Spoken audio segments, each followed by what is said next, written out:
साथियों नमस्कार। पेंशनरों से संबंधित एक बहुत ही महत्वपूर्ण जानकारी प्राप्त हो रही है। नए साल से पेंशन नियमों में 2 बड़े बदलाव सरकार करने वाली है। तो क्या बदलाव होंगे और इससे पेंशनरों को क्या फ़ायदा होने वाला है, इसके बारे में आपको विस्तार से पूरी जानकारी दूंगा। वीडियो को अंत तक बिना स्किप किए हुए जरूर देखिए। साथ ही अगर आप पहली बार चैनल पर विजिट कर रहे हैं तो चैनल को सब्सक्राइब करना ना भूलें और बेल आइकन को प्रेस करके उसको ऑल पर सेट कर लें, जिससे आपको हमारे द्वारा बनाए गए सभी नए वीडियो के नोटिफिकेशन सबसे पहले मिल जाएं। तो साथियों, नए साल में सरकार के द्वारा पेंशन के नियमों में 2 बड़े बदलाव करने का आदेश जारी किया है। इन नियमों में बदलाव से पेंशनरों को काफ़ी बड़ा फ़ायदा होने वाला है। साथ ही जो पेंशन प्रणाली है उसमें पारदर्शिता आएगी। साथ ही पेंशनरों को तो इससे फ़ायदा होगा ही, और भी कई प्रकार के बेनिफिट इससे पेंशनरों को मिलने वाले हैं। तो सारे बेनिफिट के बारे में आपको विस्तार से जानकारी दे देता हूं। साथ ही ये 2 नए नियम 1 जनवरी 2025 से लागू होने वाले हैं। तो क्या कुछ इसमें रहने वाला है और क्या पेंशनरों को इससे फ़ायदा होगा, विस्तार से आपको बता देता हूँ। साथियों, केंद्र सरकार के द्वारा 2025 से पेंशन नियमों में महत्वपूर्ण बदलाव करने की घोषणा की है, जिससे लाखों पेंशन भोगियों को फ़ायदा होने वाला है। सरकार के ये 2 नियम जनवरी 2025 से लागू हो जाएंगे। इन नए नियमों के तहत पेंशन भोगियों को अपनी पेंशन प्राप्त करने में और अधिक लचीलापन और सुविधा मिलेगी। साथ ही पेंशन भुगतान प्रक्रिया को डिजिटल बनाकर इसे तेज़ी से और सुरक्षित किया जाएगा। इन बदलावों से न केवल पेंशन भोगियों को लाभ होगा, बल्कि सरकार को भी पेंशन वितरण प्रणाली को बेहतर ढंग से प्रबंधित करने में मदद मिलेगी। अब बात कर लेते हैं इस नए पेंशन नियमों के ओवरव्यू के बारे में। तो इसमें सबसे पहला है योजना का नाम, जिसमें यूनिफाइड पेंशन स्कीम यानी कि यूपीएस और सेंट्रलाइज्ड पेंशन पेमेंट सिस्टम यानी कि सीपीपीएस इसका नाम है। लागू होने की तिथि है 1 जनवरी 2025 और इसमें जो लाभार्थी हैं केंद्र सरकार के कर्मचारी और ईपीएफओ के पेंशन भोगी।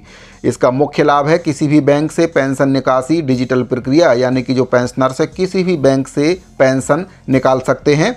न्यूनतम गारंटीड पेंशन की बात इसमें बताई गई है। 10,000 रुपये प्रति माह न्यूनतम गारंटीड पेंशन इसमें मिलेगी। सरकार का योगदान इसमें रहने वाला है 18.5%। कर्मचारियों का जो योगदान है 10% इसमें रहेगा। फैमिली पेंशन की बात करें तो कर्मचारियों की जो पेंशन है उसका 60% फैमिली पेंशन का इसमें रहेगा। यूनिफाइड पेंशन स्कीम के बारे में आप बात कर लेते हैं कि यूनिफाइड पेंशन स्कीम यानी कि यूपीएस आखिर है क्या। तो यूनिफाइड पेंशन स्कीम एक नई पेंशन योजना है जो केंद्र सरकार के द्वारा शुरू की गई है। इस योजना को 1 अप्रैल 2025 से लागू किया गया है और इसका मुख्य उद्देश्य सरकारी कर्मचारियों को एक सुरक्षित और निश्चित पेंशन प्रदान करना है। यूपीएस राष्ट्रीय पेंशन योजना, एनपीएस और पुरानी पेंशन योजना ओपीएस का एक मिला जुला संयोजन है। यूपीएस की मुख्य विशेषताओं की बात करें तो इसमें गारंटीड पेंशन है, जैसे कि 25 साल या उससे अधिक सेवा वाले कर्मचारियों को अंतिम 12 महीनों के औसत वेतन का 50% इसमें दिया जाएगा। न्यूनतम पेंशन की बात करें तो सभी लाभार्थियों को इसमें 10,000 रुपये प्रति माह की न्यूनतम पेंशन सुनिश्चित की गई है। कर्मचारियों का योगदान की बात करें तो कर्मचारियों को इसमें अपने मूल वेतन और महंगाई भत्ते यानी कि डीए का 10% योगदान देना होगा। सरकार के योगदान की बात करें तो सरकार यूपीएस में 18.5% योगदान देगी। फैमिली पेंशन की बात करें तो कर्मचारियों की मृत्यु के बाद परिवार को उनकी पेंशन का 60% दिया जाएगा। लमसम की बात करें तो सेवानिवृत्ति के समय एक मुश्त राशि लमसम के रूप में दी जाएगी। अब बात कर लेते हैं सीपीपीएस यानी कि सेंट्रलाइज्ड पेंशन पेमेंट सिस्टम क्या है। तो सेंट्रलाइज्ड पेमेंट सिस्टम यानी कि सीपीपीएस एक नई प्रणाली है जो 1 जनवरी 2025 से लागू होगी और यह प्रणाली ईपीएफओ यानी कि एम्प्लॉई प्रोविडेंट फंड ऑर्गेनाइजेशन के द्वारा संचालित होगी और इसका जो उद्देश्य है सभी कर्मचारी और निजी क्षेत्र के श्रमिकों के लिए आसान और तेज पेंशन भुगतान सुनिश्चित करना है। अब सीपीपीएस के लाभ के बारे में आपको बता देता हूं। इसमें पोर्टेबल पेंशन के बारे में बात करें तो पेंशन भोगी किसी भी बैंक या शाखा से देश भर में कहीं भी पेंशन प्राप्त कर सकते हैं। तेज भुगतान प्रक्रिया इसमें रहेगी, यानी कि PPO pension payment order transfer की आवश्यकता इसमें समाप्त होगी। डिजिटल प्रणाली को इसमें बढ़ावा दिया जाएगा। आधार आधारित भुगतान प्रणाली यानी कि एबीपीएस लागू होगी। कम कागजी कार्रवाई इसमें होगी। नया सिस्टम पेपरलेस होगा, जिससे जो प्रक्रिया है वह तेज होगी। नए पेंशन नियमों के प्रभाव के बारे में बात करें तो इस नए नियम का पेंशन भोगी और सरकार दोनों पर ही सकारात्मक प्रभाव पड़ने वाला है। क्या प्रभाव पड़ेगा? आर्थिक सुरक्षा में वृद्धि होगी। गारंटीड पेंशन से पेंशन भोगियों को वित्तीय स्थिरता मिलेगी। पेंशन प्राप्त करने में आसानी होगी। किसी भी बैंक से पेंशन निकालने की सुविधा से जीवन आसान होगा। डिजिटल सुविधाओं की बात करें तो ऑनलाइन प्रक्रियाओं के समय और पैसे की इसमें बचत होगी। समय और पैसे की बचत के साथ साथ बार बार बैंक जाने की ज़रूरत अब नहीं पड़ेगी। बेहतर जीवन स्तर होगा। निश्चित पेंशन से जो जीवन स्तर है उसमें सुधार होगा। अब सरकार पर इसका क्या प्रभाव पड़ेगा उसके बारे में भी आपको बता देता हूं। तो पेंशन प्रणाली का जो बेहतर प्रबंधन है वह हो सकेगा। केंद्रीकृत प्रणाली से प्रबंधन आसान होगा।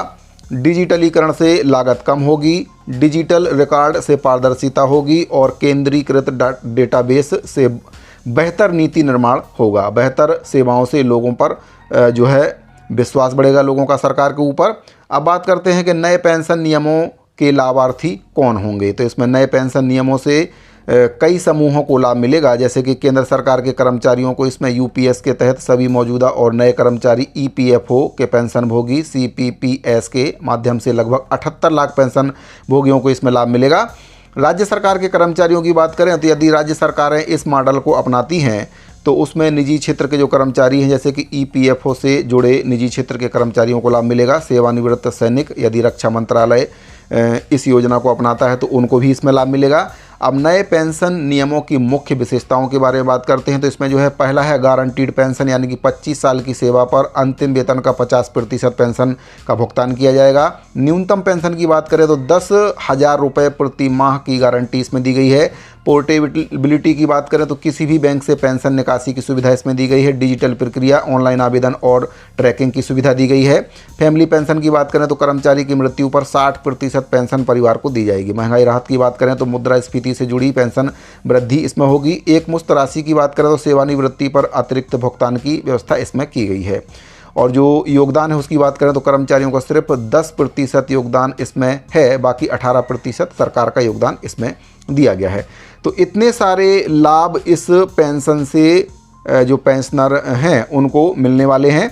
अब नए पेंशन नियमों की आवश्यकता और दस्तावेज के बारे में बात कर लेते हैं। इसमें क्या क्या लगेगा? तो आधार कार्ड, पहचान और पता प्रमाण के लिए इसमें लगेगा। पैन कार्ड लगेगा वित्तीय लेन देन के लिए। पासबुक, इसमें पेंशन जमा करने के लिए पासबुक की ज़रूरत पड़ेगी। सेवानिवृत्ति आदेश, यानी कि पेंशन की पात्रता के लिए जो सेवानिवृत्ति आदेश है उसकी ज़रूरत इसमें पड़ने वाली है। और जीवन प्रमाण पत्र, यानी कि वार्षिक सत्यापन के लिए जीवन प्रमाण पत्र की आवश्यकता भी इसमें पड़ने वाली है। तो इतने सारे लाभ इस पेंशन स्कीम में सरकार के द्वारा ऐड किए गए हैं। साथ ही पेंशनरों को भी काफ़ी बड़े फायदे इसमें बताए गए हैं। जैसे कि पेंशनरों का केवल जो कर्मचारी हैं उनको 10% योगदान देना है, 18% योगदान जो है सरकार का रहेगा।